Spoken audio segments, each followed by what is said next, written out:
Europa লিগের quarter ফাইনালে প্রথম লেগে অলিম্পিক লিওর সঙ্গে ২-২ গোলে ড্র করেছে ম্যানচেস্টার ইউনাইটেড। সেমিফাইনালে যেতে হলে নিজেদের মাঠে পরের লেগে জিততেই হবে দলটিকে।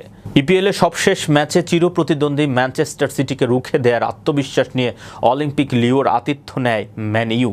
যদিও ম্যাচের ২৫ মিনিটে গোলরক্ষক ওনানার হাস্যকর ভুলে গোল হজম করে বসে রেড ডেভিলস।